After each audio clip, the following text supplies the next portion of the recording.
wearing, diamond ring wearing, kiss stealing, wheeling dealing, limousine riding, jet flying, son of a gun, and I'm having a hard time holding these alligators. You're talking to the Rolex wearing, diamond ring wearing, kiss stealing, wheeling dealing, limo jet flying. We Ric Flairing on them niggas. We Ric Flairing on them niggas. You talking to the Rolex wearing, diamond ring wearing, kiss stealing, wheeling dealing, limo jet flying. We Ric Flairing on them niggas. Yeah, we Ric Flairing on them niggas. It's apparent these girls staring. I'm Ric Flairing, gold across my chest. I'm fresh to death, I'm Paul Bearing, not at all scary. When I open like Betty Wops and find to these circles that's going in like a carry shot. Woo! I'm going in like a Mary Pop off that Mary Crop at the top flow at the Marriott. So questioning me is like questioning you. See, we the best dressed, so come and get blessed with the crew. Not one but two, different ways to slaughter your crew. Committed tat across the chest, I guess she blessed with the truth. People want to see them checks, representation of proof. Living through my elders, trying to resonate to the youth. But ain't nothing to get my flash on. Longevity is heavily embedded in my melanin. Layman terms, I last long. My grind repetitive, I'm smoother than real silk. Lyrical cash cow who can't cry over spilled milk. We in here. You're talking to the Rolex wearing, diamond ring wearing, kiss stealing, wheeling dealing, limo jet flying. We Ric Flairing on them niggas.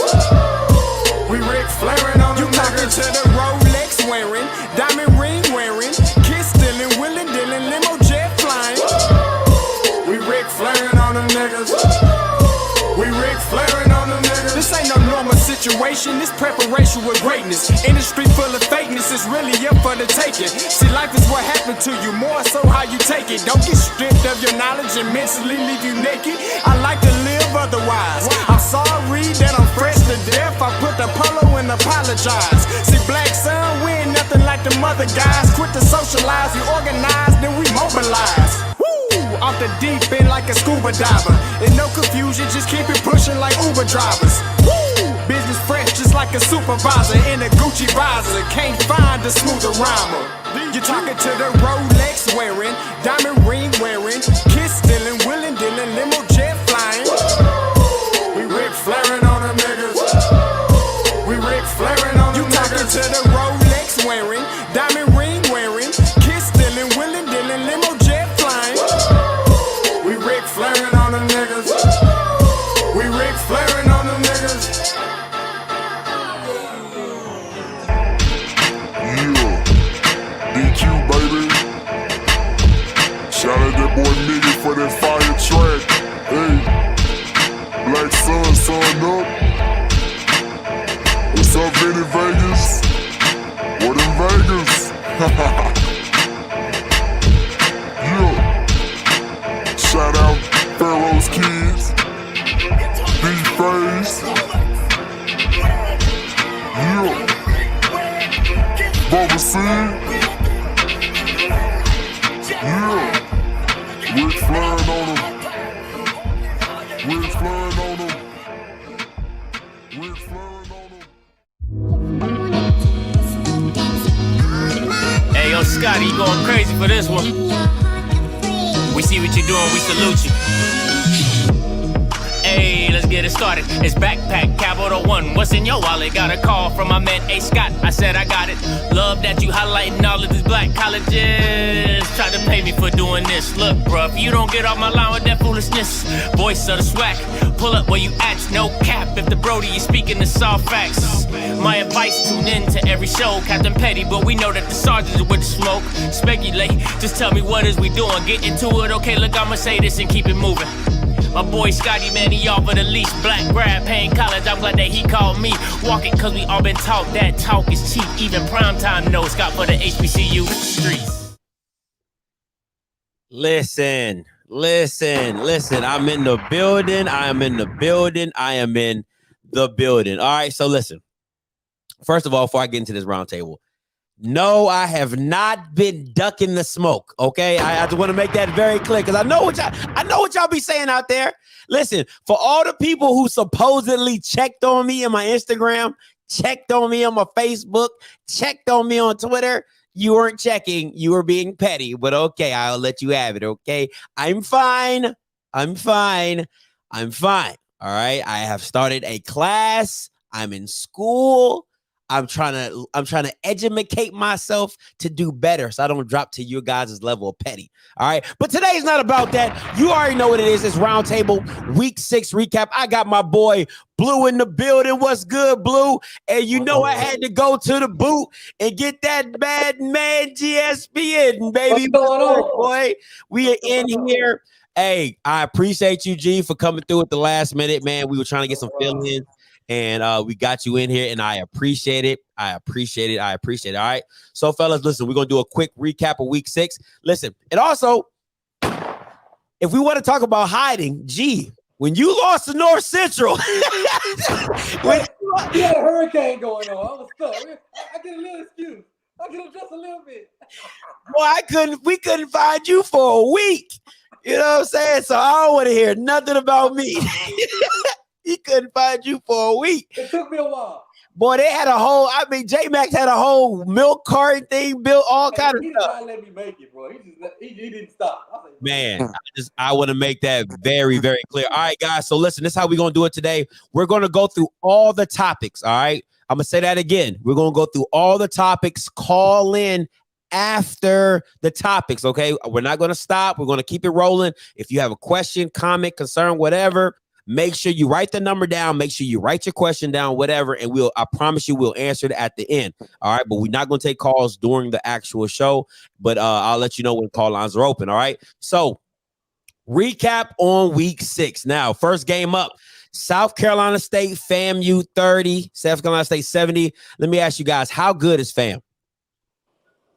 I'm drinking the FAMU juice, bro. I'm drinking the FAMU juice.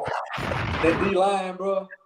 I like the safeties too, but I'm drinking that FAMU, especially the D-line, bro. They just got Savion Williams back, the transfer. Yeah, from Tennessee. He was a big help too, bro. So I'm drinking the FAMU juice, especially that defense. I want to see that quarterback against a tougher defense. See how he'll be, but I'm drinking that juice with that defense. Definitely that juice. What you got, Blue? Yeah, the same thing, man. That defense is so good. I mean, I said it on our show the other day. Just imagine if that FAMU Jackson State game could be this week or like next week when both of those teams at full strength. Man, what a game! And that hand kid, the D end or the outside linebacker they got with 10 sacks, had 5 sacks this weekend. Yeah. Let's put Isaiah Land. Let's put some respect on his name because he is probably right now one of the most dominant defensive guys in the SWAC. But for me, the offense is always going to be a question. I need to see Rashawn McKay do it against one of the top defenses in the SWAC. So that's the only, I guess, holdback I have. But FAMU, man, is going to be in every game they play for the rest of the year. Yeah, man. Listen, and we pretty much all drinking the same FAMU defense juice, but it's Rashawn McKay. I mean, listen, if you give him you put Andrew Body on that team, you put Felix Harper on that team, this team is running everything. You know what I'm saying? Next to Jackson State, it's the only thing. And I wish, for Lord's sake, I wish they could do it a rematch. Just bring it back one more time, man. I think that would be excellent. That's why, listen, I know we're not talking about it. That's why I said the SWAC championship should probably be a 14 playing. I'm just saying. All right. Next up, Texas Southern 35, Southern 31. First of all, what's going on with Southern? I'm going to ask you guys that and then talk a little bit about the game if you know anything about the game. Because this game was not televised, by the way, if anybody didn't know. I'm going to just say this. Southern got body. Andrew Body, bro. They got body. That Andrew Body kid is, whew. I'm with you, Scott. I heard you say the other day he's the best freshman quarterback. I'm with you. I'm with you. I'll say it here. You know I'm for the smoke because you know everybody think I'll be best freshman quarterback in the SWAC. Somebody check me on that. Best freshman quarterback. Bad, bro. Hands down. He bad. And you know I think Southern that defense kind of 500. They gave up 500 yards. 500 yards, bro. That's bad. Come on, they had a real stout defense in the spring and even in 19. So I really don't know what's going on at Southern, but I think there's some changes going to be made. We're going to talk about it later, but what y'all think? Man, that defense, I mean, you're looking at Alabama A&M and being like, y'all share y'all's game plan with Southern this past weekend because 500 something yards. I mean, you just got lucky they didn't have the defensive touchdowns at Jackson State. I mean, you're looking at them like you gave up that much. If I would have told y'all before the game Southern would have put up over 500 yards, ran for like 250, y'all would have been like Southern by 100. Yep. And that kid body, he did it without throwing a touchdown. I mean, Texas Southern ran for 5 touchdowns on Southern. Ran it. And they had the most D linemen All-Americans in the SWAC, and you getting ran through by Texas Southern. That's a problem. And That's crazy. When you look at, they're going to have to beat Alcorn and Prairie View. Do we have any faith that they can stop Jawan Pass and or the trio of running backs that Alcorn has right now? There's problems. I think Jordan Lewis yet this year, bro. But I was breaking down film and I said Jordan Lewis ain't that guy. People was coming at my head. Oh, Scotty, you don't know what you're talking. I said, listen, from what the film I'm seeing is he's only that guy when he's not getting blocked. Right. When you don't block Jordan Lewis, he is a monster. Okay. When he don't get blocked, Jordan Lewis is the next thing smoking. When you put a tight end over him. Hey, hi, where are you, Jordan? Where are you? My thing is this, right? And this is my thing when it comes to body. You threw for 338. You ran for about another 85, 16 carries for about 85 yards. You put up 400 yards by your lonesome. And adding all the running back yards that you got with the, what are we talking about, man? Like it's Texas Southern.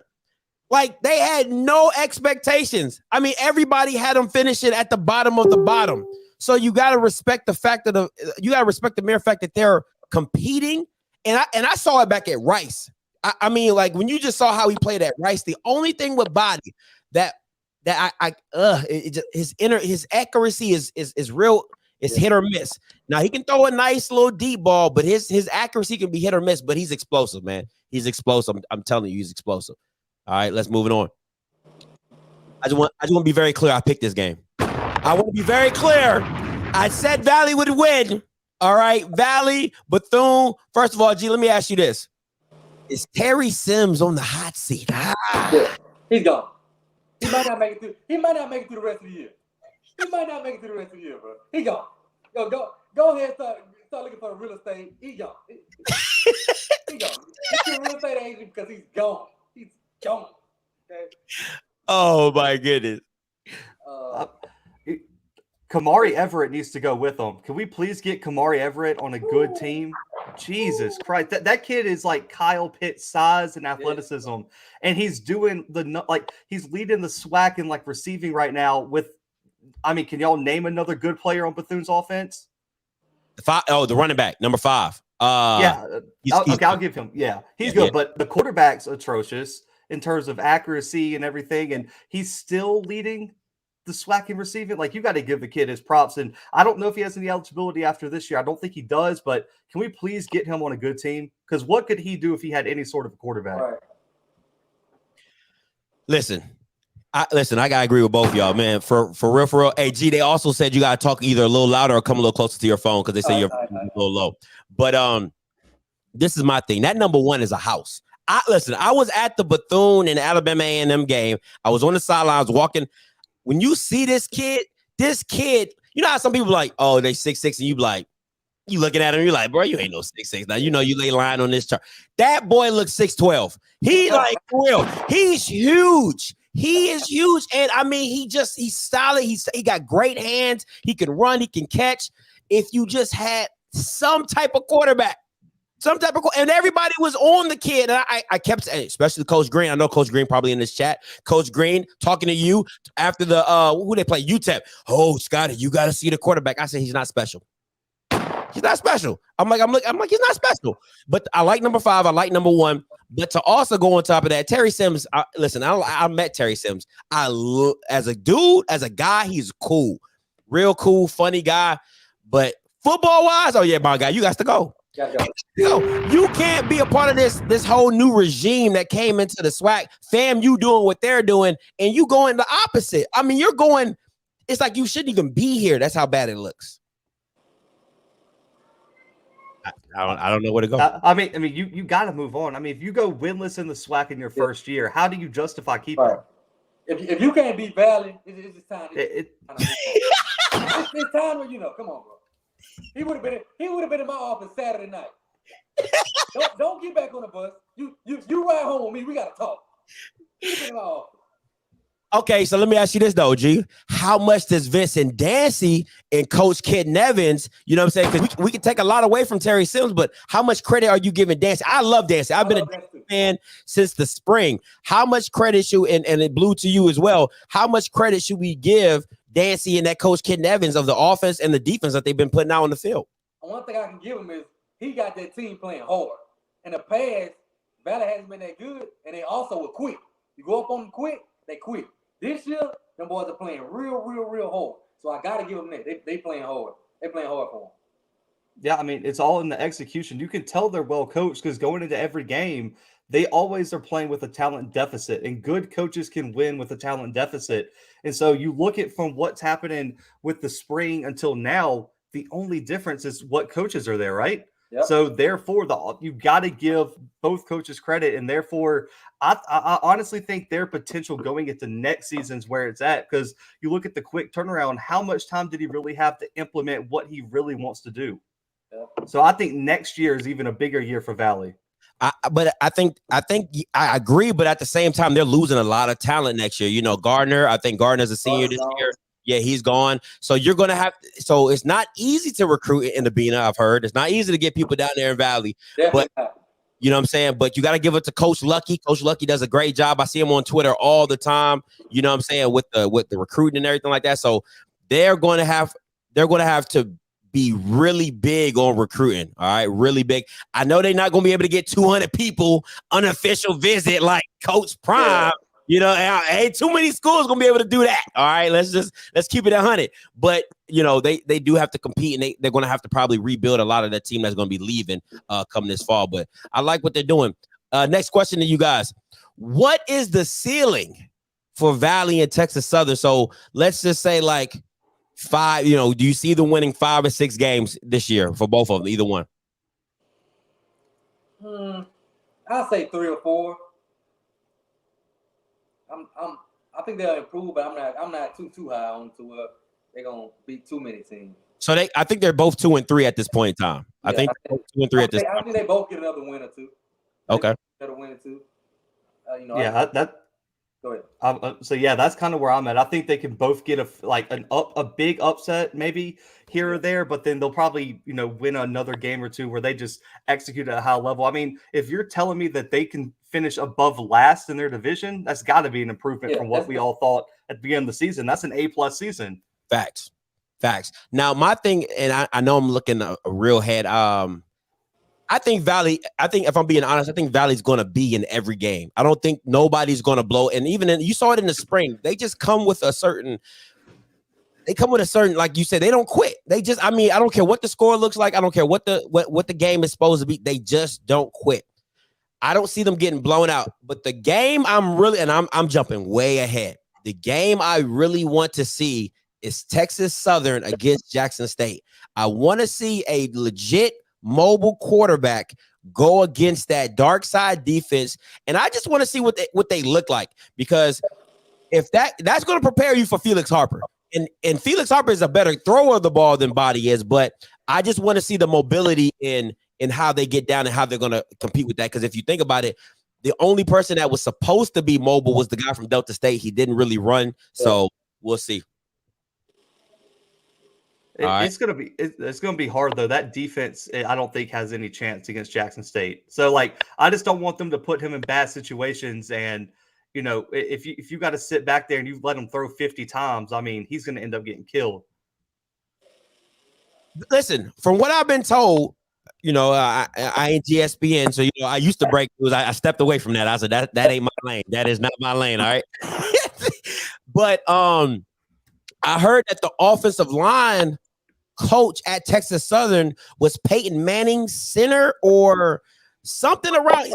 Worked for the Colts or was a part of the Colts, and they have a great offensive line. And the guys they have, that's what I've been getting from Instagram. Some people from Texas Southern, they've been really blowing me up to talk more about Body because they said, you know, they like what I said, my take about him. So we'll see. Listen, I don't, you know, like I said, it all comes down to can you block the big boys up front? But when that game comes, we'll talk about it.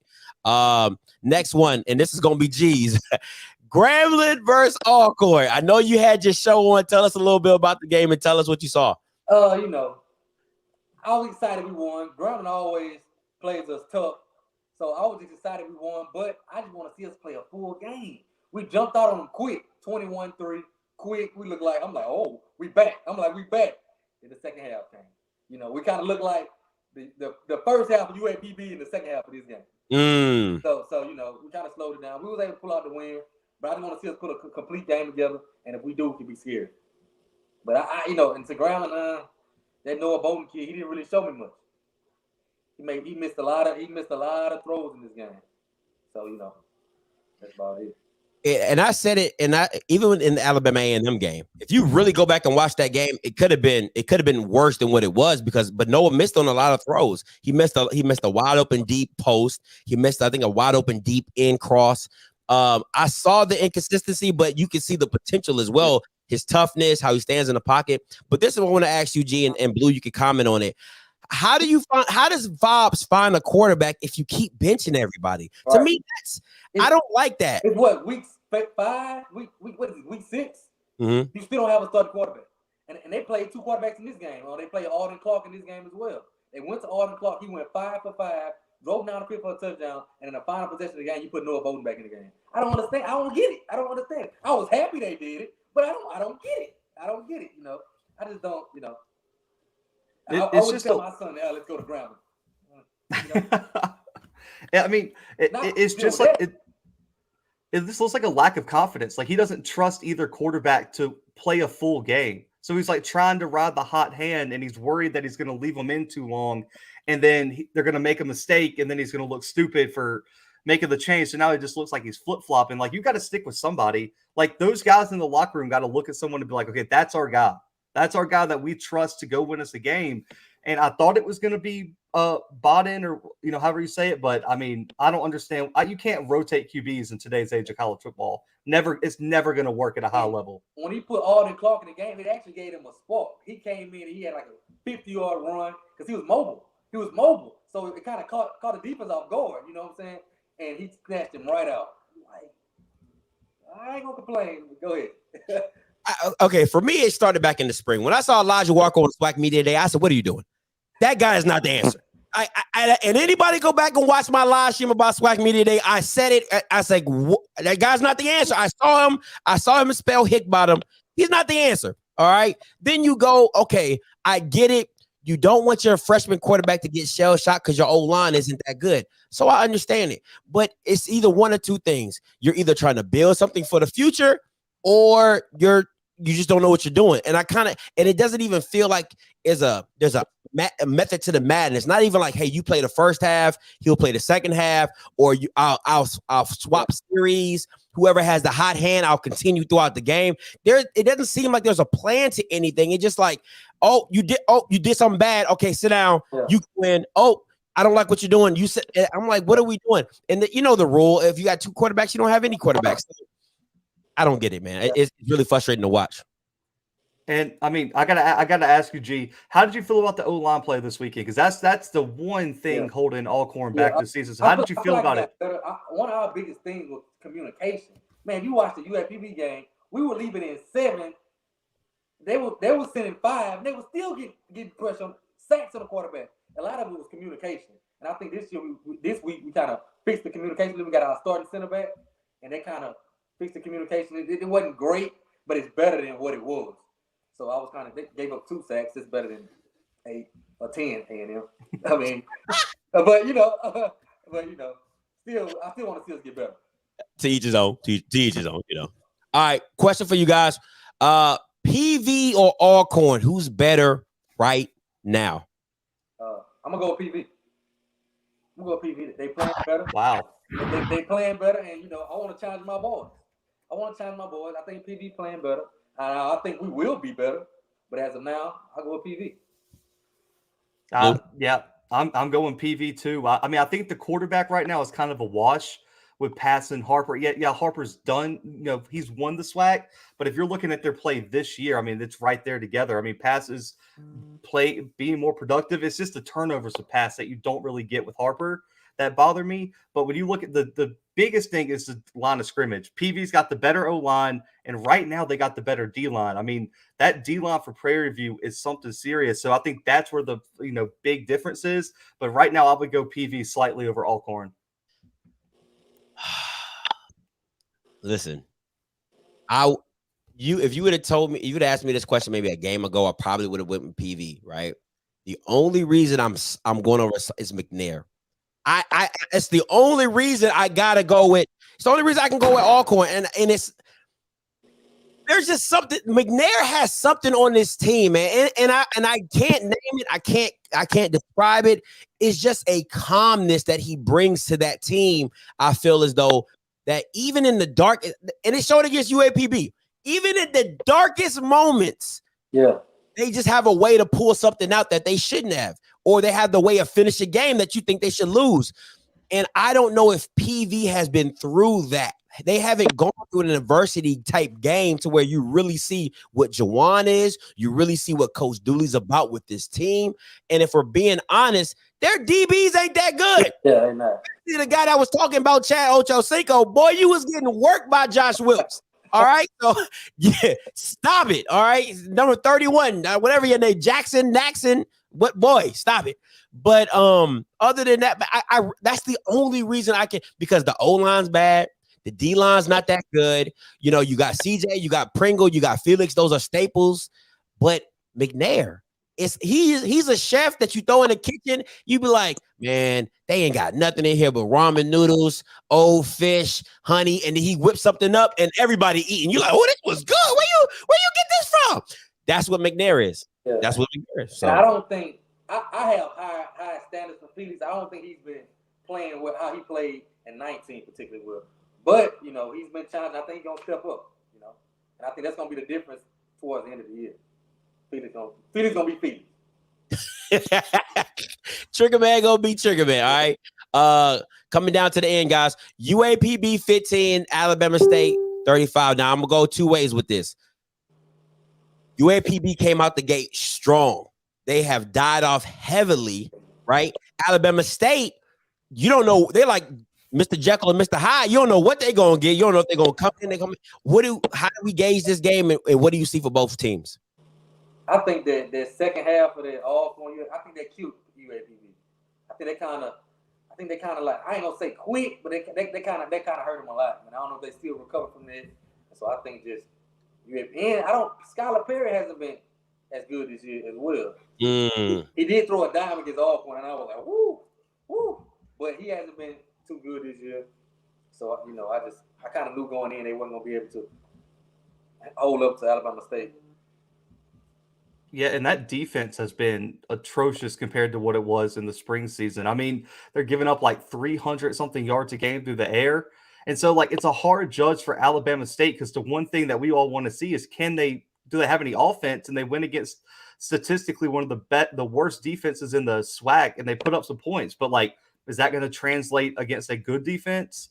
I don't know. I mean, I liked what that quarterback did in terms of, throwing the football. I thought he was way better than what Nettles has offered this season, but I still don't know what to think about Alabama State, because one weekend they'll do this or beat Bethune to death, and then the next week they look like a high school team against FAMU. So it's like they're kind of in that purgatory place of the SWAC, where it's like they're not good enough to compete with the great teams, but they're good enough to beat the bottom tier of the SWAC.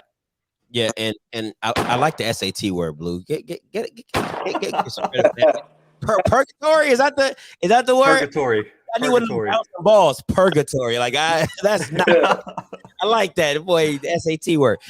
My thing is this, man.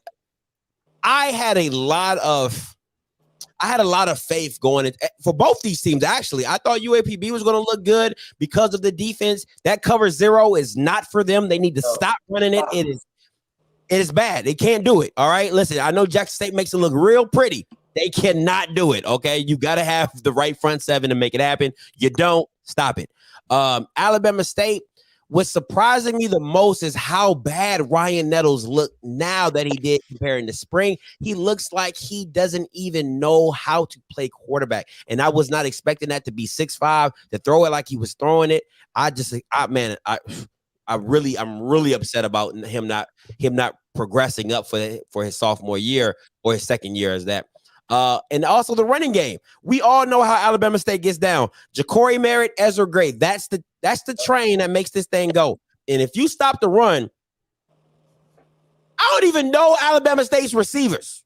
Yeah. Who are they? Hickson? That's all I know, Hickson. So it's one of those things. I think next year, if Ely is there, who knows? They have to be more. No. Now let's take the info. No, he's gone. No, he's gone too. No. So if the Miles coach comes and takes the job, right, to go do for Miles, yeah, because he's a candidate. He should be. If he comes, they gotta get a more explosive offense. It can't just be, pretty much a wing. It's literally like a wing tee. I mean, they don't run the wing tee, but as much as they run the ball, it should be a wing tee. So we'll see how that goes going forward. Anything else you guys want to? All right, here we go. Game of the week.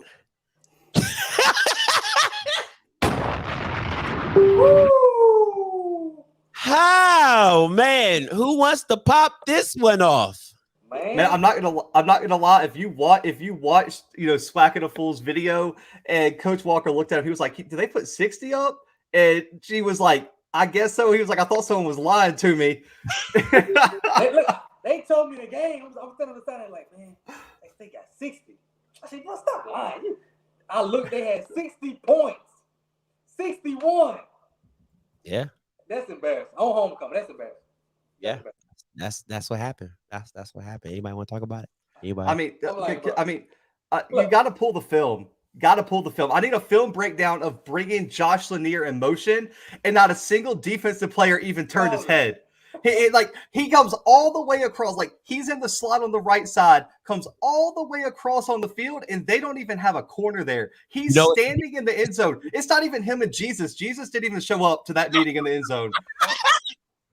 Bro, I did my little movie. I cut it up. It's a DN. The closest guy to him is the DN that just dropped back, and it gets bad. It's bad. Listen,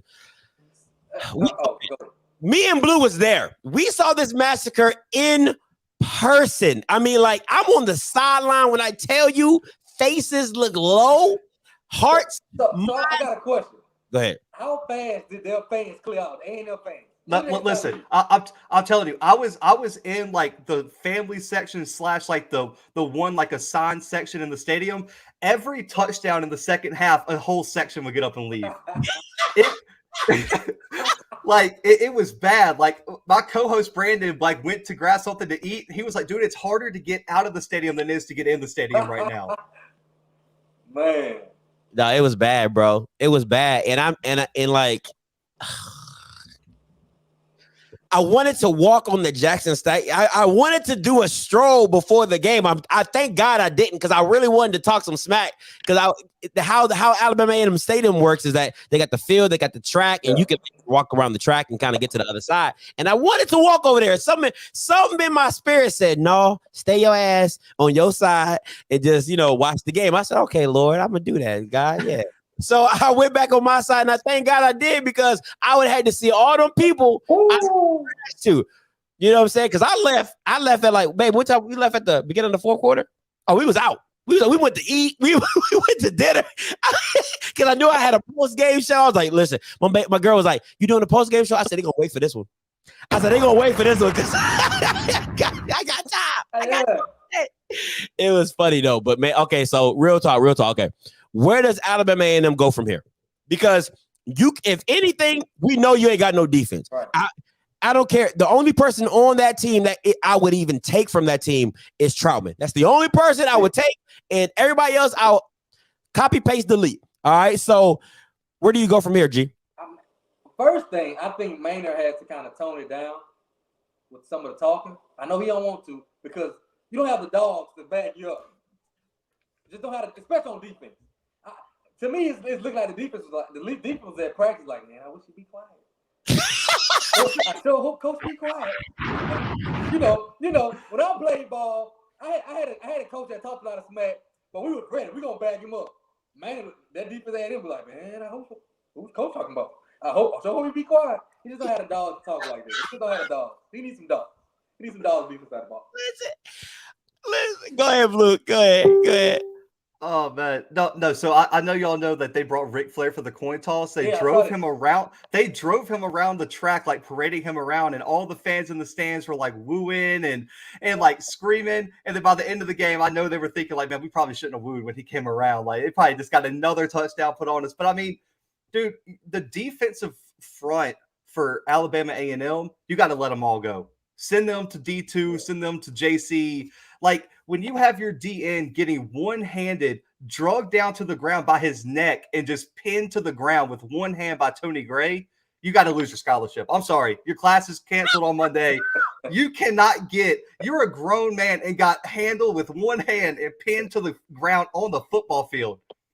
I mean, it is that was embarrassing. I mean, Shador could have just taken the ball, set it down in the backfield, went and got a glass of water, and came back and still made the throw. I mean, he was that calm in the pocket, and listen, say what you want about Shador, he had all the time in the world. He made the throws. He did, other than the one downfield early where he underthrew it a bit. He made all the throws he needed to, but man, he had. I'm telling you, I was sitting there in the stands like, are they rushing 4? Like, did they actually rush 4 people? Because they could not get any pressure on Shador, and it really cost them that game. Man, listen, this is how I felt after the game. I was so mad because I know everybody's been in, and this is going. Let me do my little soapbox. Let me get on my soapbox real quick. A lot of people coming at me. They was like, "Yo, Scotty, we looking for the stay-at-home awards. Stay-at-home awards. What? Who wouldn't get it? Like, I mean, like it's not even nothing to talk about. Like, who ain't getting it? You know what I'm saying? So that's 1. 2, I kind of felt like and Blue, I don't know, I know G because we got black mamas. And you know how, like, with a black mama, if you disrespect her outside, she gonna say, "Oh, wait till I get your ass home." That's how I felt with Alabama A&M. You disrespect me out in company, in front of company. I just didn't know how I was going to package it up and bring the smoke to them because I was fuming. Like the little clip I did at the end of the movie wasn't even close to how I was really feeling. Right. So this is my thing. I'm gonna say this first. If your job description has a D in it at Alabama A&M, you need to get fired. D-line coach, defensive coordinator, defensive back, defensive special, whatever. If your name starts with a D, you need to be fired. I don't care because everybody got to go. They gotta go. Clean house. You got to clean house. Listen, it's bad, bro. It's bad. I mean, like, I'm watching the game and I'm like, and yeah, CFL put a clip up on the Shador and Quincy Casey video, right? He compared the two or whatever. He puts a clip up of Shador throwing a pass, and he's like, "Oh, he threw a dime. It went between the defender's hands." No, nigga. The dude didn't turn his hands over. He couldn't pick it off because he sucked. Like, come on, man. What we talking about right now? Like, it's just the underthrown ball. If the DB plays the ball in the air, it's a pick. The receiver catches it at his hip. Right. I'm like, bro, if you just turn your hands over, you attack the ball like an athlete. Anybody watch that dude on TikTok? The Coach 30? Piss down your leg, don't want to make a play. That's how I felt watching this game. I'm like, oh, yeah. Oh, I'm scared of him. Yep, he's Jackson State, piss down my leg. I don't want to make a play. Like, that's how I felt, man. It was just one play after the other. It's just ridiculous, man. So listen. The stay-at-home awards are coming. They're not getting away from it, I promise you guys. But I just had to regroup because, with black mamas, if they beat you while they mad, they're going to say something, do something that they don't want to do. So I had to calm myself down before I got with them. But go ahead. Y'all can finish it up. I mean, how much of a gut check is it this week? Right. I mean, if you give up more than 40 points to FAMU, it's got to be the last game for the D coordinator, right? FAMU with Rashawn McKay at quarterback puts 40 on you, you got to go. And just in my opinion, don't pass go. Don't collect $200. Just go directly to jail. Like, bro, we're not. What are we doing? What are we doing? Because I mean, Rashawn McKay, like, Look, if I'm being honest, it could be McNugget, McCentral, McQuarrie. It don't matter who it is. If he throws over 4 tubs on you, or if he goes over 300, if Rashawn McKay goes over 300 yards on you, everybody got to go. Matter of fact, I'll be holding interviews on that Monday to hire. Gonna happen. Sure. See, everybody that A&M has played this year has went for a season high in yards on them. Everybody they played. Every single team they play. So I think FAMU up next. Hey, listen, I said it. Remember, Blue? I said on the roundtable. I said if you're an offensive player going against Alabama A&M, you should be like, oh yeah, oh this is the game. This is highlight. Listen, Jackson State's whole front line got a draft grade against Alabama A&M. Now it's Gaddy going in the 7th, Houston going in the 3rd, Coinus and Owens are going in the 4th. Like everybody got draft grades off that game alone. And we talk about now it's Gaddy. Come on, man. I'm done with it. Listen, okay. Next question, because y'all about to get me off. Get up. How real is Jackson State's offense? Now, I like some things TC Taylor did. He switched it up. He had some. I like some things. But I knew coming in, TC Taylor will help him a lot. I want to see him against a better defense. I'm still not too sold on the offensive line. But I think TC Taylor gonna help him. I do think TC Taylor gonna help him. Yeah, I mean that offense is a completely different offense with TC Taylor calling the plays. Let's be honest. I mean, the fact that they finally made the move to get rid of Peyton Pickett at running back.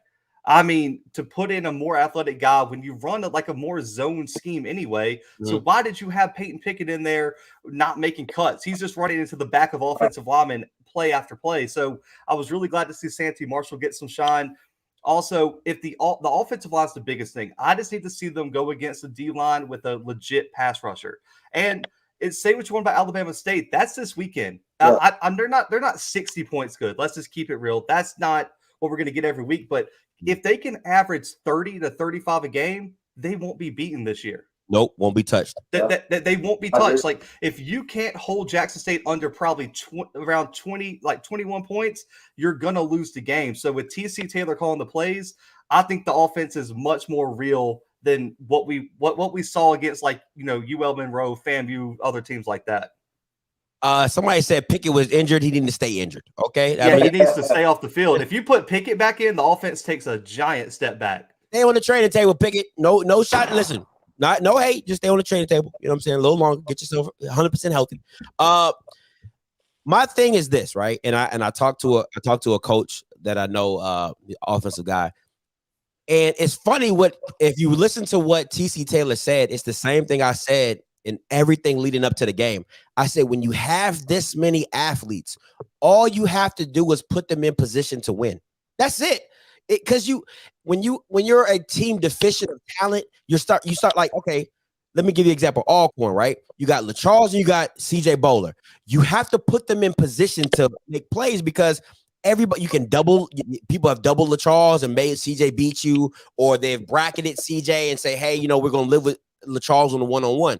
But when you got Lanier, Hooks, just Warren, it's too many athletes, so you can't isolate on anybody. So what you do is you just make it open. You don't know where it's going to go. I got the motion taking your eyes one way. I got the peel back coming the other way. I got the play action here. If you move the defense eyes, you're going to get what you want because of simple. It's just simple how offense works. The scheme is so great. Now, I do agree with you. I need to see a pass rush. I need to see what that looks like. Christian Clark is no joke. Ershad Davis, Jaquez Payton, Natron Culpepper, your boy Jaquez ain't no joke. So I think it's going to be a nice little matchup. Do I think they're going to stay in the game for very long? I don't know because Alabama State has to score points, but I want to see what Christian Clark looks like against this offensive line. So we'll see. But to answer your question, I think it's real enough.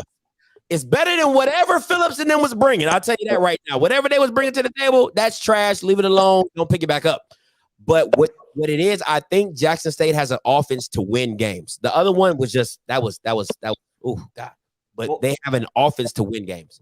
Well, can we talk about the biggest thing for me that no one's talked about is can we give him some credit on the red zone play calling and how creative it was compared to FAMU and, well, they didn't get the red zone, and I don't think in the UL Monroe game, but some of the other games, they just would run it right up the middle, run QB sneaks. You saw the reverse on that first touchdown. You saw them finally use some size in Wadman in the corner of the end zone where he just released and said, you're 6'5", 6'6", go get it. And I've been calling for that all season. I thought the creative play calling in the red zone is really what's going to separate, because coming into the game, they were only converting on like 60 or 70% of their red zone attempts for touchdowns. And yes, it was A&M, so they went 100%. But for me, that's something I think that will be more exciting moving forward, is that red zone creativity from Taylor. And that's what they need, because I've always said, Jackson State's a 20-20 team. They'll drive up. I was even with Phillips. They'll drive up and down the field on you. They'll get a whole bunch of yards, but they would never convert. And then they end up kicking field goals that they can't even make those. Right. You know what I'm saying? So it's just little stuff like that. But we'll see. We'll see. All right. Last question. Hey, you guys, the call lines are open. This is the last question. The call lines are open. If you want to call in, 516-259-9041, 516-259-9041. Call lines are open. Look, and you can look below at the ticker. And if you want to get the call number. Week 7 games that you look forward to. Let me get my little, hold up. Let me get my bad guys. Let me open this up for y'all real quick so y'all can see these games. Just see, this is it. Yeah, this is it. All right, got it. So let me get this going. Apologies. Bam. Go. All right, so week 7 games that you're looking forward to. We got Prairie View and Bethune. We got FAM and Alabama A&M, Alabama State, Jackson State, Southern versus UAPB, Texas Southern versus Grambling State, Alcorn State versus Valley. Pick one and ride with it. I want to see Texas Southern and Grambling. I think that's going to be a good one. I want to see just how Grambling going to respond. And for Texas Southern, how Body plays in that hole. If you haven't been to the hole is different. The hole is, players come to the hole and forget how to play football. Opposing players. So I want to see how Body shows up in the hole. Just play against their defense. We're going to put a lot of pressure on them. So I want to see that game, see how they respond to Grambling defense. But Andrew Body specifically. Okay, so as much as I want to pick the A&M game, I'm picking Southern at UAPB. I think that game is going to be very underrated. Some people probably won't be looking at it because, coming off a loss of, Texas Southern, UAPB's lost 2 or 3 in a row now. And so for me, this is really an elimination game for that West Division.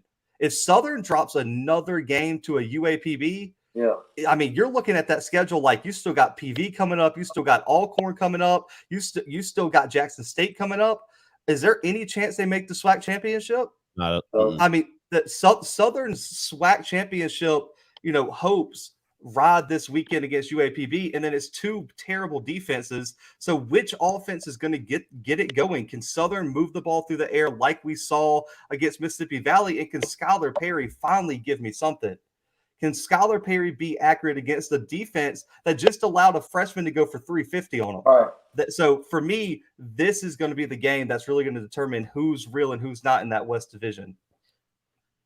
Listen, I listen, Florida A&M and Alabama A&M, that game is a wash, bro. Like that, that's not even worth my time. I want to see Alcorn at Valley. All right, listen, I'm on the Dancy train. All right, I want to see this D-line against their O-line. I want to see Felix and Idabina, however you pronounce it.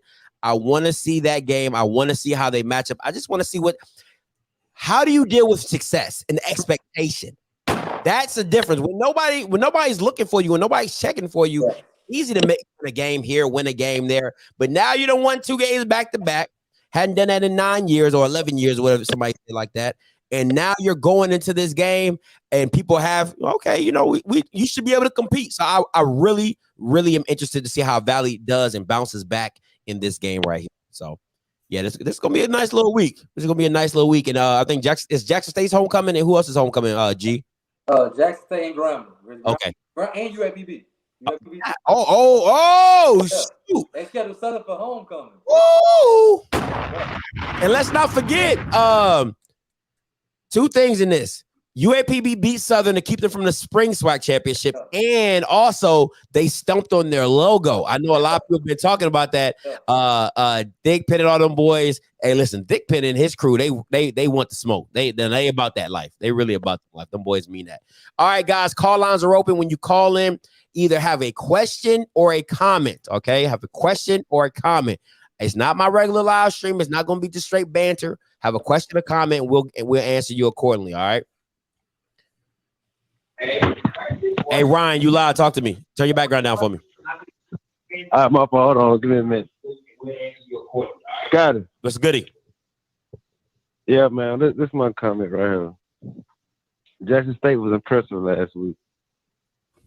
So, is that a question? Oh, you said it was a comment. Yeah, you said it was a comment. No, it's not. I'm going to get to the question. Mm-hmm. So, leading up to the game, A&M was talking a lot of trash. Even last year, they was talking about, this our shit. When they won the championship, it was like, this our shit. We're going to do the same thing next year. And mainly the same thing, So, my question to you is, why aren't you holding A&M? I haven't heard you trash A&M by the performance they put on the field Saturday. But you still hold Shedeur to this standard where he said, it leads to a blowout. We play SEC defense. It leads to it figures to a blowout. You keep holding Shedeur to this standard. But A&M, after they won the championship last year, the wide receiver is all on social media. He's saying, yeah, this our shit. We're going to do the same thing next year. Guarantee whoop, whoop. But I haven't heard you trash A&M for, talking out the side of their neck and not living up to that. Talk to him. All right, so let me ask you this: if I say it, are you gonna have another question? Because if not, I'm gonna have to let you go. I'll answer your question though. But do you have another question? I just want to make sure you got it all out before I let you go. If I do, if you don't mind, I'll call back. Yeah, you can call back in. Yeah, you can call back in most definitely. Okay, yeah. Go ahead. All right, handle that for me. And like I said, if I feel like I need to call back, I'll call back in. All right, too easy. I got you. That. No problem, Ryan. All right, so listen. I felt like I kind of answered this question, but I kind of didn't. So I'll make it very clear because I knew it was coming. I knew this was coming. So listen, when you're a champ, G, be my backup on this. Yeah. You have the right to say whatever you want until you're not the champ no more. That's just how it works. When you've won anything, you can talk your mess all the way up until you ain't the champ no more. So you can't get mad at what they said. My issue with Shedeur's statement was you never played a game in the SWAC. You hadn't won a game in the SWAC. You're a freshman quarterback and you're downplaying your competition. How does that work? And you've never played anybody. You played FAMU, wasn't a blowout. You played ULM, wasn't a blowout. You played Tennessee State, semi-blowout. You played a Division II opponent. You did not blow them out. So now you play the Division II version of a SWAC defense and you blow them out. Congratulations. But it took 2 offensive coordinators to get there. Yeah. Am I supposed to give you credit for something you supposed to be doing? Everybody got you winning the SWAC. You got the #1 FCS team in the land. You're supposed to be doing this, supposedly. So my question is, do you hold yourself to the standard you set for yourself? That's the only thing. I got to keep you Jackson State fans to the standard that you said. Because when you first landed your FCS class, all I heard was SWAC championship. That's all I heard. Oh, we winning the SWAC, #1 FCS team, 55 ranked. We over Power 5 conferences, but barely beating D2 schools. How that work? So it's not in the sense of, to me, it's not in the sense of like, oh, but to go forward, you're absolutely right. I will hold Alabama A&M accountable. They will be getting their work. So yes, I do agree with you. No, I did not bring the smoke because the post-game show, I didn't want to take anything away from Jackson State fans. Y'all all called in. Y'all all had y'all fun, laughed at my expense. I let you have it. I said it was a Jackson State show. I said I'm not taking nothing away from y'all. So I gave you the post-game show. So that's why I didn't have a stay-at-home awards. I made it a Jackson State post-game show. I called it The Massacre for a reason. But go. Anybody else got something to say? All right. No, we good. That wasn't for us. Hey, caller, you live. Talk to me. Hey, what's up, Mr. Ford? Hey, how you doing? Listen, you and Blue Blood have basically summed up my thoughts tonight. I didn't call in Saturday because you said something that to me didn't need to be repeated. And what you said was, you said, how long is it going to take the SWAC to catch up with that recruiting class that Dion had last year? And you're absolutely correct. And I want to say this to all them people. I've been reading these comment sections, all these people criticizing Cornell Maynor. Cornell Maynor's a great coach. And I'm going to say this to your panel and to you, Scott. I know Grantfield Eastman at Alabama A&M. He knows what he's doing. They were not out-coached. They were out-recruited. And the statement, I don't know if that was a legendary coach at the University of Kentucky many years ago. His name was Adolph Rupp. Are you familiar with him? He was at the University of Kentucky. He ruled college basketball for about 30 or 40 years. Yeah. But I just want to, this is what he told the people in the SEC in the 50s. He said, listen, either you spend more money on basketball and get better players, I'm going to embarrass you every time you take the floor against us. That's basically what Jackson State is saying to the SWAC now. Either you come up with better players in the SWAC or Jackson State's going to embarrass you. Let me just say this to you right now. If you take Akil Glass and them wide receivers off of Alabama A&M's team, Savannah State will blow them out, Albany State will blow them out, and Fort Valley will blow them out. That's facts. And that's why I was telling you, Blue Blood, right. He's got to go out right now and get 20 to 25 players. They cannot be high school kids. They've got to be either junior college kids, transfer portals, grad transfers. Because the average high school kid, it takes him 2.5 years to learn your system. They don't have time for that at Alabama A&M. Because that game there, that game came down to one thing. You have superior personnel, inferior personnel. Jackson State had superior personnel. Alabama A&M had inferior personnel. And so I'm going to sum this up. Somebody just put in your chat right here, they said that the job at Bethune-Cookman is going to come open. And then they said that the job, I think it was Bethune and somebody, but the school that they left out, why y'all leaving out Southern? Southern is the biggest underachiever this year. Facts. Do y'all think that they're going to let that man stay in Baton Rouge doing that mess he's doing down there? Negative. The Southern job is going to come up. Oh, the Alabama State job. The Southern job is going to come up. Let me just tell you this. You had a headline the other day, Scotty.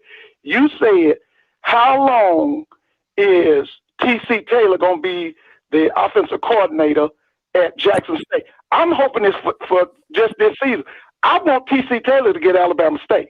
I'm just going to be honest with you.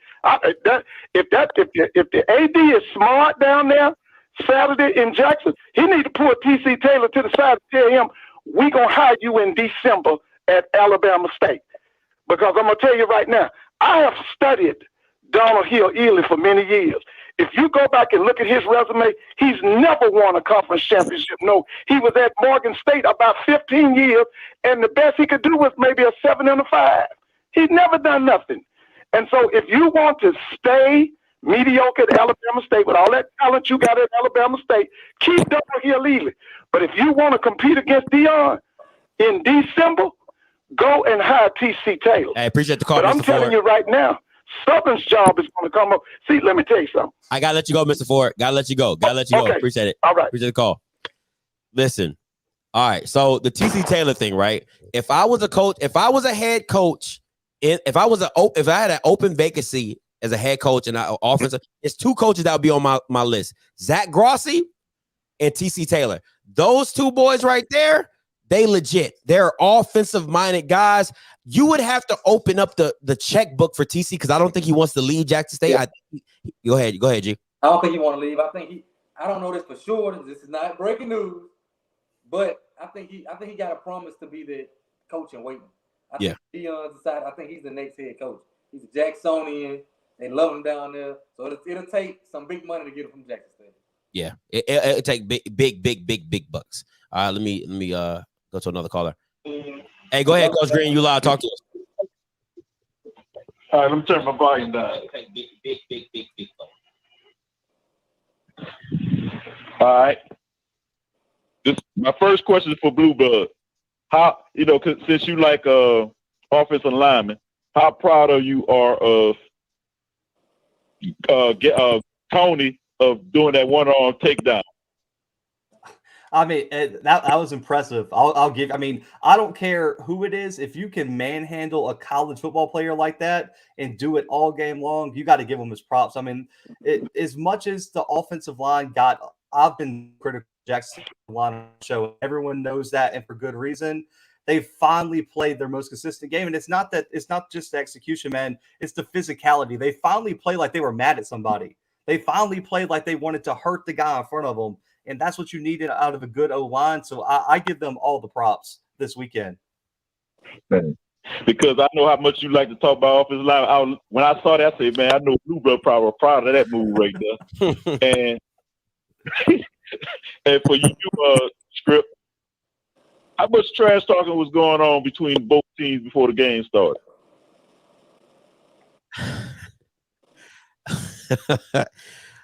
I'm going to say this. The person that you think was talking trash was talking trash. That's all I'm gonna say. I'm gonna leave it at that. That's all I'm gonna say. I can't say no more. I'm not trying to put nobody on blast. It was I would tell you this. I was surprised by the lack of trash talking by Alabama A&M. I would say that. I was surprised by the lack of trash talking. Yeah, I really was. Man, because you know what? Because I actually thought, because I saw the clip of that HBCU game they put out, and I saw when Quincy Casey grabbed Brian Jenkins. I thought Brian Jenkins was doing a lot of talking. That's why I thought that. All right. He's an emotional guy. He was an emotional guy. Okay.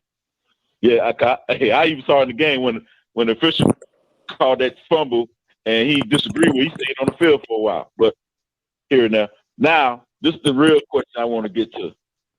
I know y'all talk about Terry at BCU. Now that story that came out on HBCU game day, but it was before that. Do you feel Terry should get another chance hearing what's going on at BCU? This was you and Quack and the Food. All right, Coach Grill, I'm gonna let you go, but we're gonna answer your question. Appreciate the call. Now, I gotta be honest, I haven't read the article. I saw the article, I haven't read it. Anybody? I heard about it, I haven't read it. Okay. Yeah, I don't know. Yeah, I'm not sure. I know it said something to do with like pool funding. Kind of badly open. Okay. Listen, I drove past Bethune. I'm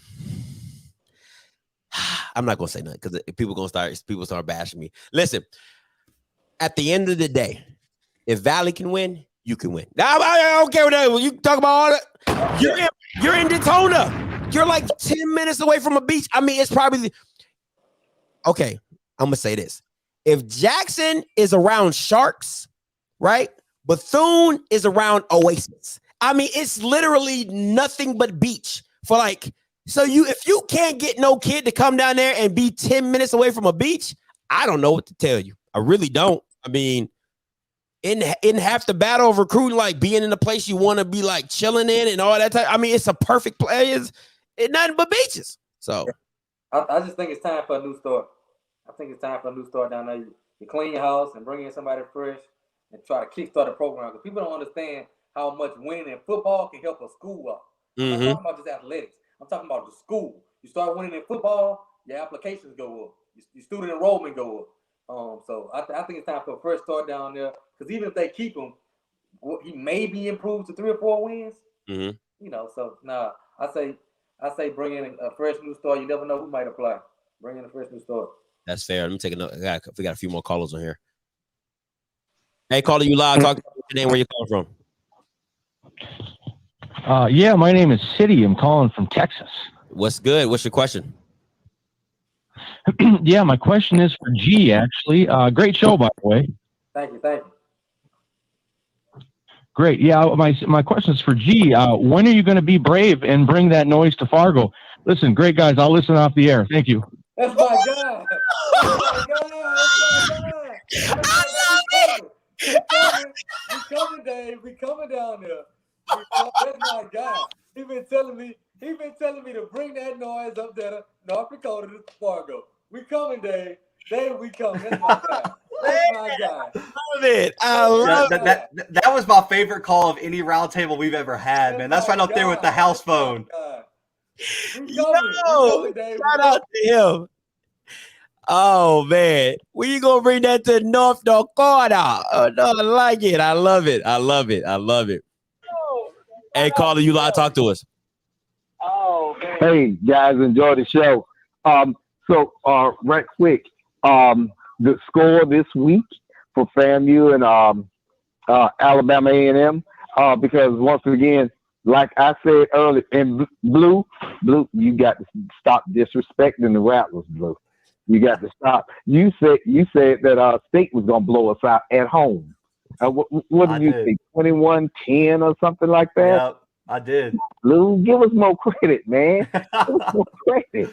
And OFFScript, I'm just waiting for my 100, baby. I know it said 9-2, right? It's coming. 9-2, right? You see it's coming. We'll see. Season ain't over yet. Yeah, but it's coming. And if so, that and how do you predict? If you had to predict right now, what would you say the Rattlers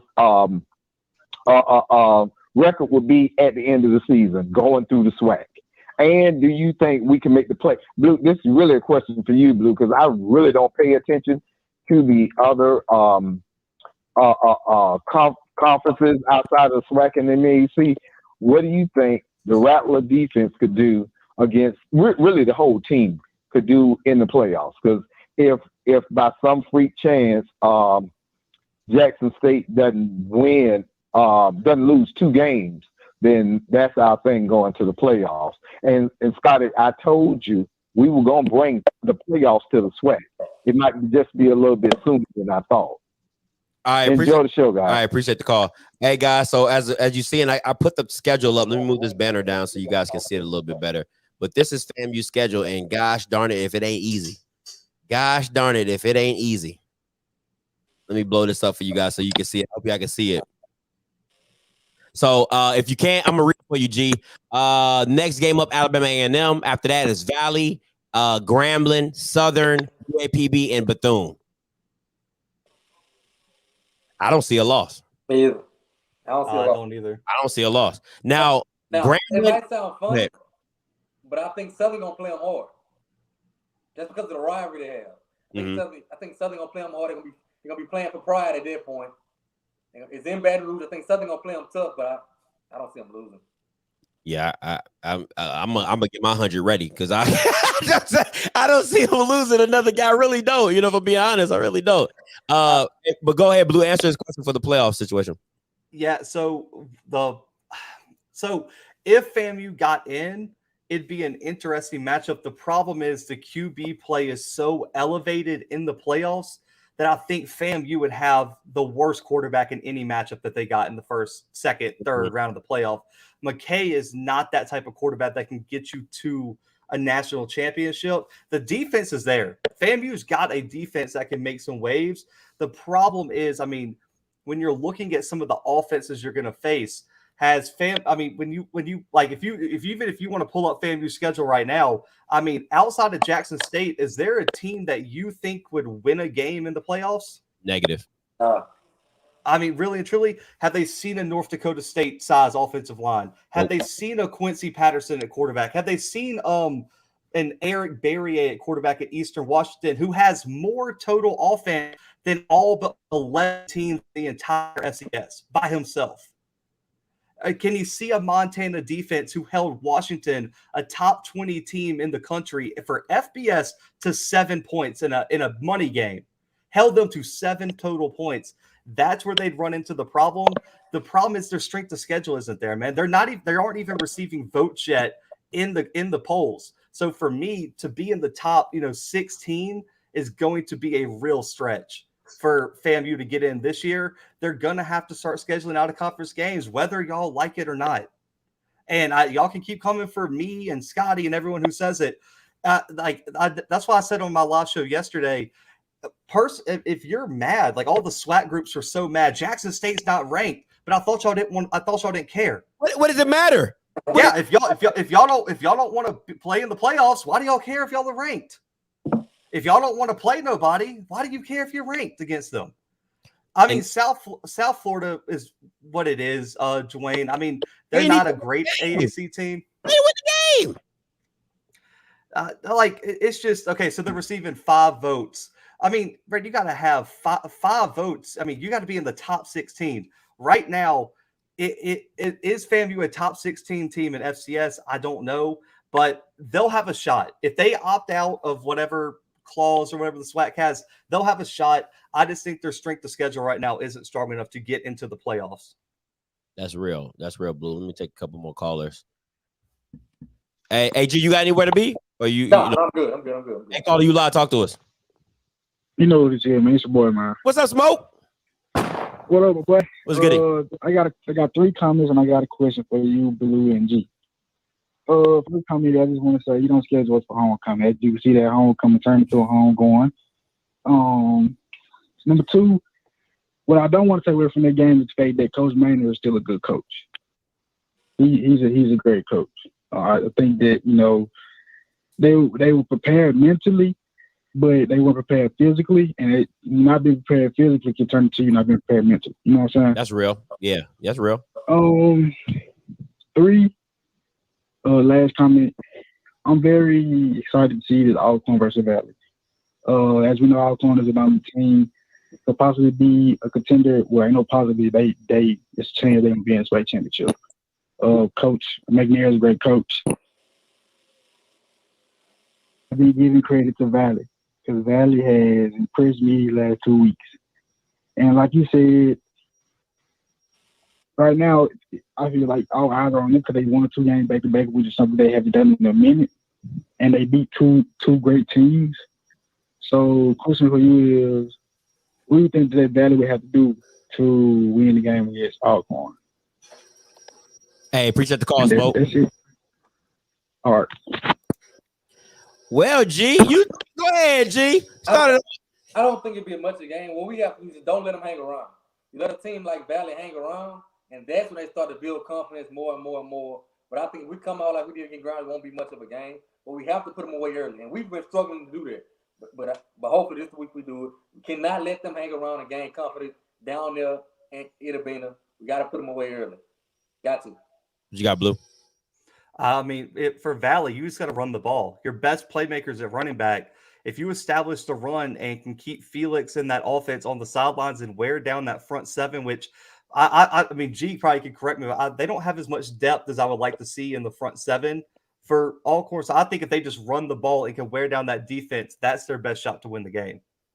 I agree. I think you keep it. The KISS method, keep it simple, stupid. Like that's all you got to do. Run the ball, attack this D-line from Alcorn because it's not that good. It's really light in really light in the pockets. But you got to stop Felix, man. You got to figure out if you don't do nothing else. Cause this dude's a Houdini. If I call Shador the slowest slippery dude, Felix is just Houdini. He be just, in and out flying. He just be getting it. So you got to stop Felix, man. I think that's the key. That D-line has to put in a lot of work to make sure they get the Felix, corral Felix, and make sure they get him to the ground. That's what I see. I'll take a couple more calls. Hey, caller, you live. Talk to us. What's good, Scotty? What's good? It's your boy B from the Jet, man. Listen, I just got 2 questions for you. One for you and Blue, and then one for my boy G. You ready? All right. So, with that SWAC, let's say Alcorn and Jackson State. This was my boy G. Let's say Alcorn and Jackson State keep winning, man. How packed do you see that game in Jackson being come November? And how do you think they're gonna play it if it comes down to they're both in the SWAC championship? That just determines home field advantage. I say 50,000. Before you answer them, so I'm gonna so you can let me go. The second question: stepping away from the SWAC, You got NCAT playing Tennessee State this Kennesaw. weekend. Yeah, Kennesaw. And this the real first test. So if you could just step away from the swag and speak on that one too, I'm looking forward to that. Hey, good call, man. Great question, bro. Good call. Thank you. Appreciate you. All right, G, pop it off, and then Blue, take it away on the end cap. I say it's gonna be 50,000 in Jackson. Easy, bro. 50,000 easy in Jackson. Easy. That's a sold out game, and I think both games gonna be. Everybody, they don't get what they got because I know Alcorn. We're the only school to host the SWAC championship, so we want to keep that. We want to keep it. We want to bring you down to Lorman because we feel like we got a home field advantage down there. We're in the middle of nowhere. One way in, one way out. You know, we're gonna have it lit down there. So we want that advantage. So we going all out to have it in Lorman because we know we're gonna have an advantage coming down to Lorman. So it's gonna be crazy though. It's gonna be crazy. Yeah, that's gonna be dope. That I can't even imagine. And if anybody would like to keep the smoke with me, all right, I will be at the Soul Bowl. I'm taking all comers. Anybody want to smoke? I'll be on whatever side I need to be on. Okay. All right. Hey, Blue, Kennesaw and Cat. You want to talk about the Alcorn one? Whichever we want to go with it. Oh no, yeah, I'll take the Kennesaw one, man. I got asked on our live stream last night about it from a few people, and it's going to come down to whether Jermaine Martin can continue his improvement. He started out real slow, man. I mean, he didn't hit 100 yards till like week 3 or 4 in the game. I mean, he was playing atrocious football. If they can establish a run against Kennesaw State, they're going to have a shot. But I know no one in here probably has watched the Kennesaw State game, but that defense is legit. That's the same team that they beat Jacksonville State like 31-6 and just embarrassed them. And that's the team that beat Florida State now. So Kennesaw State has a legit defense. And so for me, I would lean toward Kennesaw this weekend just because that defense is just that good. And I don't trust North Carolina A&T's passing game as much. But I think it's going to be a real close game, and it's going to be a great litmus test to see where North Carolina A&T is in terms of some of the big dogs in the FCS this year. And that's going to be a good game. I might go shoot down there and watch that joint. Hey, Carly, you got to talk to us. They finally played like they wanted to hold the guy in front of them, and that's what you needed. Turn your background down. Hello? Yeah, turn your background down. You're live. I got it now. Because I know how much you like to talk off this loud. Say, I just got a question for you all. Just is it all about Jackson State and Florida A&M or bus? They two best teams, two best defenses in the SWAC. Is anybody gonna overcome them? And can Florida A&M catch Jackson State? Hey, appreciate the call. Thank you. I would think, listen, Jackson State coming down the stretch has a very tough schedule. Let's not play. They got Southern, they got Alcorn, they have Valley, Texas Southern. The 2 games before Southern and Alcorn, they're not going to lie down for you. They're not, especially Valley. Valley is not going to lie down for you. Texas Southern, I don't know if it's a home or away game. They're not going to lie down for you. And you already know Southern are all going to come to play. Southern and Alcorn are going to play. So I think FAM has a good chance, but for them to lose 2 games in the SWAC, I don't see it happening. That's the only thing. Y'all can take it from there.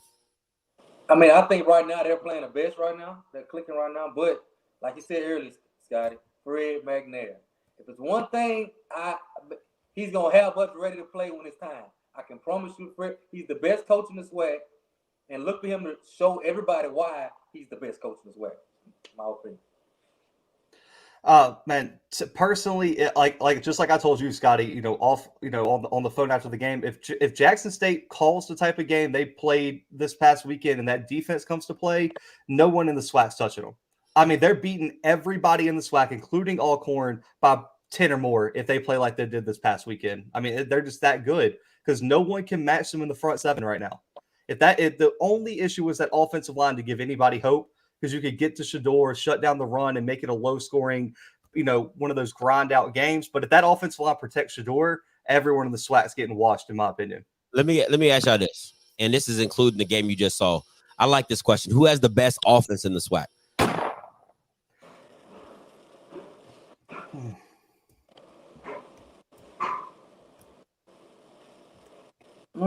Top three. I won't even leave it to one. Give me a top three. Give me a top three. We'll just go with that. Top three offenses in the SWAC. Whew.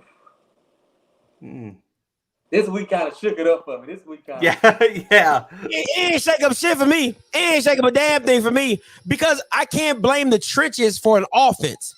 Yes, it's part of it, but I know what you can be if you block. You know what I'm saying? So, me, top three offenses in the SWAC has to go A&M. Number two has to go Texas Southern.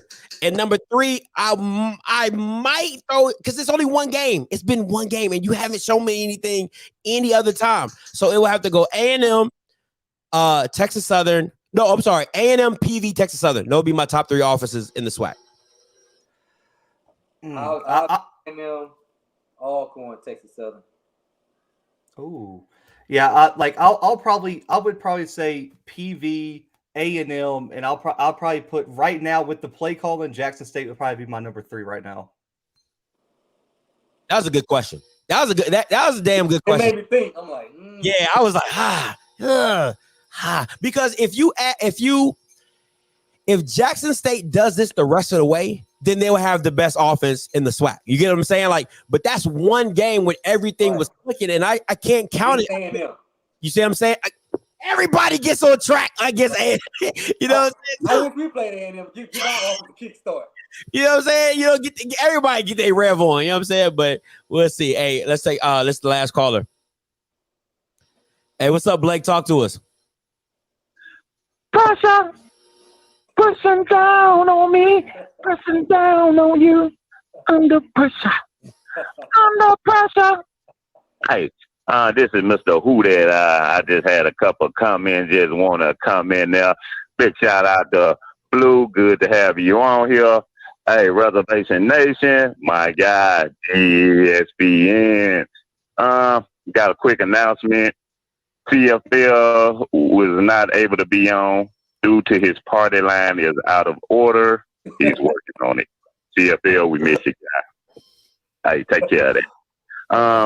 Hey, I got one more thing. JSU wanted to say from Dion, this is what happened when you disrespect Big Daddy Prime. And from Shadur and the JSU fans, they just told me to tell y'all, they wanted everybody to know. Ooh, put some respect on it. When you say my name, put some respect on it. Yeah, put some respect on it. Hey, they just want me to give y'all that little clip. Hey, I hope y'all had a good laugh. Y'all have a good one. Blue, hey, somebody gonna give me a sponsorship. Oh, this is sponsored. This comedy is sponsored by Taste of the South. We fulfill all Jackson State needs and all home games. Who that go Braves? Y'all have a good one. This is Mr. Who that, and I'm out. All right, appreciate the call, Blake. That boy is stupid, man. That boy is stupid. Oh my God, that boy dumb as hell. All right, before I let y'all go, we talked about this a little bit on Spaces, and G knows where I'm coming from this. And let me make a banner real quick.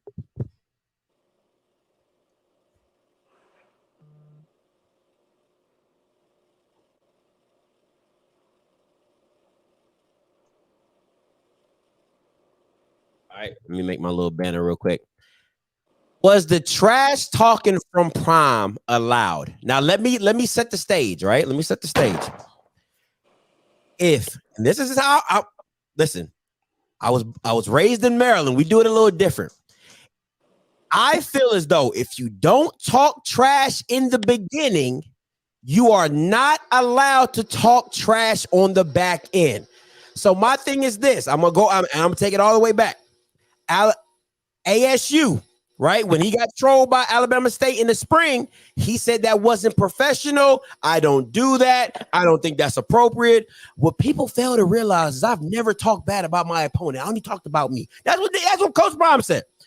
Fast forward, Maynard's barking, because that's who Maynard is. He says 4 and 5 stars, scooter, all that type of stuff. You said you're taking the high road. You said you're taking the high road. I don't do that. I'm good at that. I don't do that. You win, full circle comes back around. You're talking trash. I don't agree with it. What do you guys say? I'm with you. You got to talk trash in the beginning to be able to talk in the end with me. You know, it made me feel like, did you really believe y'all was gonna win like that? Did you, or are you just so excited now that y'all did win that now I'm gonna talk trash now? You know, I just feel like you gotta, you know, me personally, I talk a lot of trash, and anybody that ain't talking trash to me up front, you can't come to me if I don't know who you are, if you ain't been talking to me the whole time. No, that ain't how that works. So I thought it was kind of messed up. I mean, okay, I guess I'll disagree with y'all because I mean, he said wait till the fall, and then he put 61 on you. I mean, like in my opinion, like if you got 61 put on you, you got to get it. I mean, and especially you were like coming into the game, he talked so much. It's just like, you know, I'm a big UFC guy too. Conor McGregor talking. Once you knock him out, go ahead and let them have it. Like, you just got knocked out. Coach Prime said, wait till the fall. I put up 61 on you. I made sure your scoreboard worked in every facet of the way, putting up 61 on you. You said you needed a scooter. I got you one and gave you an autograph. That scooter, how much is that scooter worth? How much do you think Prime could get for that? Auctioning that off. Look, I didn't even think about that. You might want to say that. Put that on eBay. Listen. Yeah, that's pretty damn smart, Blue. You NTF that, Jay. This is my thing, right? Is the reason it's all the flip-flopping for me, right? You could 1 minute you're saying, you know, did Nick Saban get treated like this? Look at me like Nick Saban. Well, when Nick Saban gets barked at and he wins a game, the game spoke for itself. He doesn't ever have to talk trash. That's never been Nick Saban's thing. That's the only thing. It's like, don't play both sides of the fence with me. If you're going to keep it funky, keep it all the way funky. If you're going to be Mr. Professional, keep it professional. That's the only thing. Why are you allowing Maynard, if you said you're going to take the high road, why are you allowing Maynard to bring you down to where it is? Because now it seems like you talking because you won. Because if you would have lost, you had an out to say, you know, I don't do that. That's not what I'm about. I don't like that. Just be who you. If you're going to talk trash, talk trash. And we were talking about it on Spaces. Like, if you're having a spades game and I'm talking trash and I'm killing you, and you make a run to come back and you start talking, you weren't talking trash before, and you would get your ass smacked. Like, I don't. That's just me. Okay, now since you talk trash, are you unprofessional? Because when someone did to you, you called it unprofessional. So are you unprofessional? So can we say Deion Sanders is unprofessional? Can we say that? Because that's what he did when they did to him. So that's my only thing. I just wonder. That's the only thing out of everything that happened. That didn't sit well with me. That's the only thing that didn't sit well with me. Because I mean, they've been going hard.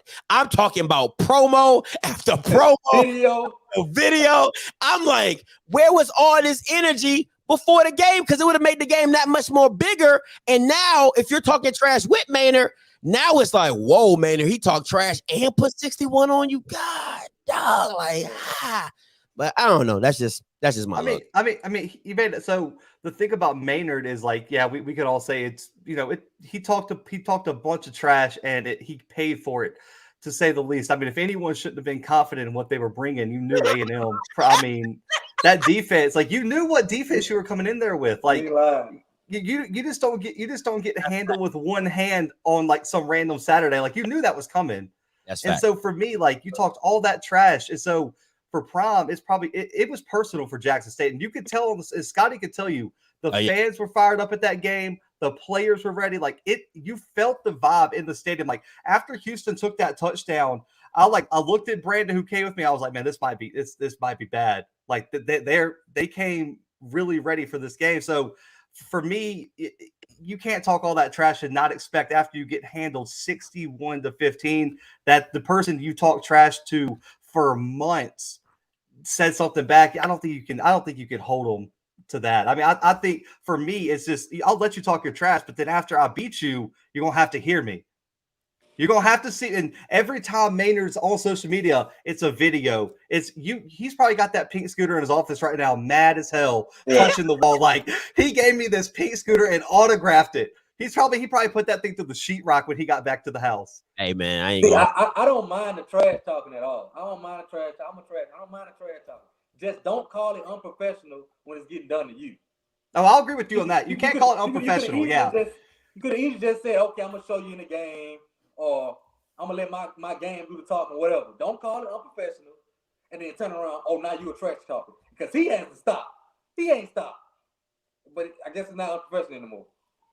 I'm gonna take a call from a FAMU grad, and I'm gonna leave it at that. Boy. Uh-oh. Hey, what's up, Mr. Campbell? Talk to me. All right, man. I had to jump in this one. Okay, man. There's the phrase from James. I'm not a businessman. I'm a businessman. Dion makes business decisions, bro. What you guys talk about with respect, you're talking fan stuff. You ain't talking business stuff. Dion sets things up to play to his advantage. So Dion laid back in the weeds because if he did lose, because that game was 50-50. And then he didn't say anything. But now guess what he's done now? Dion made 30 damn videos for marketing JSU from that game. Because of the business side of it. Not because Dion could care less about what Manny said. Dion is 5 times ahead of Manny on everything in his life. He doesn't care about that, bro. But from the business standpoint, look at all the videos he's got. All the music, everybody dances. Look at my pops. Now you got 200 kids that's ready to come to JSU. Because guess what? 99% of these people do not hear the stuff that you guys are talking about. They only see stuff from what Dion is putting. He is controlling the narrative. So when you control the narrative, that's what you do. So it's not a personal thing for him. It's a calculated marketing business standpoint that he did. And that's why that's smart. That's why that is beautifully smart. So that's the reason why. So yeah, he doesn't have to talk. But guess what? He did talk because it marketed the program. I mean, I got cats that are calling me from New York. Say, yo, dog, you see that video Prime made and left the scooter in the middle of the field? Man, they ain't watching none of these games, bro. This dude, my boy, went to Syracuse. He don't know nothing about swag. He saw that video, though. He saw that video. This look marketing JSU, bro. This ain't got nothing to do with trash talk. Nobody. It does have some bit. It has some bit of trash talking in it. You can say it's marketing. It's great marketing. It's funny. I watched every last video he didn't drop because it's entertainment. I'm not taking away from the entertainment. The aspect of it is that the pure essence of trash talking, you're in the wrong, in my opinion, because now you can listen. You can do it in a marketing flip, and you can do it for a business promotion. You can do it for the promotion of Jackson State. That's all great and dandy. That's cool. My only point, Mr. Campbell, is if we're back on the street, if we're in the block, if we're playing basketball and I'm talking trash, you don't say nothing and you beat me and now you talking all this trash, it don't work like that. That's all I'm saying. It's the same thing with Kevin Durant. Him going to the Warriors was a great business move. It was great for his career. Was it a punk move? It was a punk move. Like there's a code and then there's business. And code-wise, that's a punk move by Dion. If we're talking about business, it's the smartest thing ever because you just take it to the next level. Just take it to the next level. So it's 2 sides to it. I agree with what you're saying. It's a great marketing. Dion is, listen, I've said it on many times. Dion should have a class at Harvard about marketing. He is the guy. But I'm talking about Cole. No, that's weak. That's weak. It's weak. Don't worry, bro. Let me say something. Hold on real quick. Cole don't pay no bills. Everybody holler out Cole don't get no bills paid. So see, that's the thing. See, and that's what I'm saying. I have no problem. For what you're saying, you're right. But what he's saying, he ain't thinking about. He don't care nothing about that because the Cole don't pay no bills. The Cole don't get that new field out there. The Cole don't get them 200 kids out there. The Cole don't have Affleck coming there. Affleck got the president and the vice president coming to JSU on Monday. Bro, that's money. That's what I'm saying. There's a difference between being a businessman and a businessman, and that's all I'm saying. So I get what you're saying, but the street code don't pay bills. I'm not saying we trying to pay bills around here, bro. I'm not. Listen, once again, that's not an argument that's all for I'm me. saying. Yeah, no, and I agree with what you're saying. That's not my argument. My argument is not like, oh, should he not promote? That's not my argument. My argument is simply that was weak. That's it. I mean, it's just simple as that for me. It was weak, but you know. And let me say this too, and real quick. You say what you want about Kevin Durant. Kevin Durant gonna say, "Call me an MVP twice." That's what I'm saying. 2 rings on my finger. See, man, it's all relative, bro, of what you think is important. See, that's the thing about it. What you think is important, which is nothing wrong with, because this is nothing but opinion. I'm not trying to be disrespectful, but your opinion don't matter when it comes to the money. That's the thing. That's what I'm trying to get y'all to understand. So it's cool what you're saying, but for the bigger picture, and like I said, for somebody like me, I'm all about the cash, bro. Straight cash. I don't care nothing about no shit talking. That's why I don't curse. Other than that, I'm about the money. Whatever move the swag for, whatever move FAMU for, whatever move JSU, Alcorn, and all that. So what he's doing, and I'll shut up so y'all can get off this line, but that was pure brilliance because Cardinal Maynard set up the trap and Dion trapped him.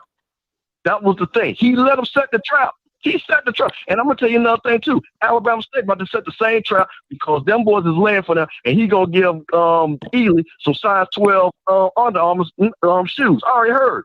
So it is what it is, bro. Enjoy it. Blue Blood, did you find your girl? Did you find your girl yet? That's what I'm saying down there in Alabama A&M. Did you put the Bubba Sparks on them, bro? I'll let y'all. I appreciate it. But see, that's my thing, though. Go back, G. Go ahead and say what you got to say, G. I just say, don't call it disrespectful when somebody else do it. That's my only thing. You called it disrespectful. Money or no money. You can't call that disrespectful, then turn around and say, when you do it, I do it for the money or whatever. You called it disrespectful. You called it childish. That's what you called it. You called that childish. So now you're a child? That's my only point. I got y'all on the childish part. I'm with y'all on that. You can't call it childish. The only difference I see is Prom did say he was going to trash talk. He just said, I'll do it after the game. I'll see y'all in the fall. And then on the call, he was like, I'll talk to y'all after we go out and beat y'all and then put up 61 on them. Just like he said, I forgot exactly the quote he said after State put his Jerry curl picture up on the scoreboard after they beat him last year. I don't remember the exact quote, but he said that he was going to get back at him for it. So I would imagine if they beat Alabama State, something's going to be said about that. Of course. But once again, the only problem is the back and forth to me. Like, you can't call it one thing, then when you do it, it's marketing or it's cool or it's this like it's because they were doing it, they could have been doing it for marketing too, right? They were. You called it childish. When you do it, you want to be marketing. There was a lot of people at that stadium. They definitely did that for marketing. Yeah. You know what I'm saying? But hey, just a little question on the side, just a little side question. But hey, guys, we appreciate y'all for tuning in. Hey, Swag, hey, G, man, hold it down, man. We're gonna get you back out here. You and J Max. It's gonna be a good one. Yeah. Blue as always. Until next time, guys, you know what I'm gonna do. I'm gonna holler. Make sure you tune into Blue, and make sure you turn it to Swack and the Fool. Go to their podcast, YouTube. The links are all in the description below. Please make sure you subscribe and do what you're supposed to do. All right, and support these guys. All right, peace.